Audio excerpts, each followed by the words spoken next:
Rugby. 2 rugby championship rounds down, and we can take stock, maybe reflect a bit and ask some questions. So here goes. Hard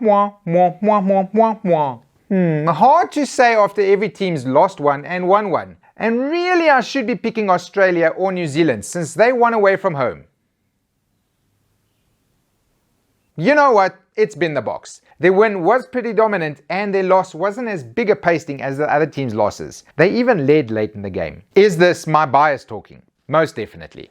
Am I an sycophant? I what I am also the first person to make a joke like that.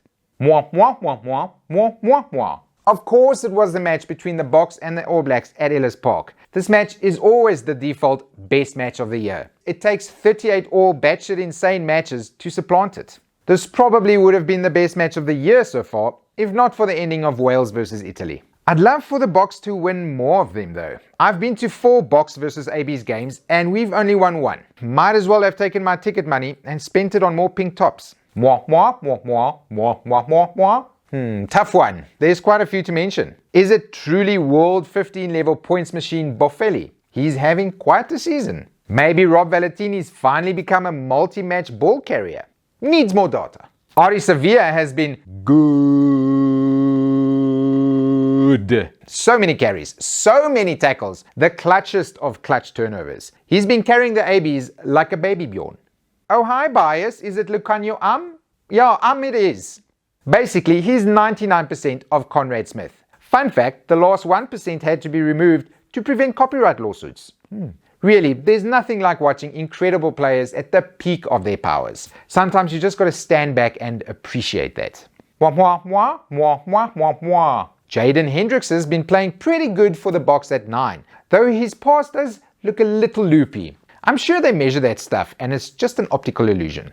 Thomas Gaio has been a favorite of mine even before the competition. Any prop with the audacity to pick and go from rucks that hard can come crash on my couch any day. For the Wallabies, take your pick. There's so many injuries, I think all of them are rookies. The one I have my eye on though is this new player from Japan called Bernard Foley. I hear he's called the Nice Man and he's been playing in the same team as Ryan Crotty and Malcolm Marx. He must be pretty good. For the All Blacks, the rookie is not really a rookie. I picked Samisoni Takiaho to be an international beast on his performances for the Chiefs last year already. It's there in one of my very old and very terrible videos, so don't go look. He's come of age in South Africa, and Taylor and Coles are going to struggle to get a start ahead of him. At least that's what I think. The Boks have binned it by losing at Ellis Park, so meh. The Aussies might put up a fight, but they'll be asking Larkham to lace up his boots at the rate they are losing 10s. Argentina might have one more win in them when they're back home, but their defense is too porous. That leaves the All Blacks to rise from their bad form on the back of their new forwards coach and to take the championship. Cliché, boring, nothing to write home about. Like my fledgling rap career. And that's where we stand. This coming weekend, the Boks will be taking on the Wallabies at a cricket ground in Adelaide. They haven't won in Australia since 2013, but they should be good enough to beat the Wallabies this weekend.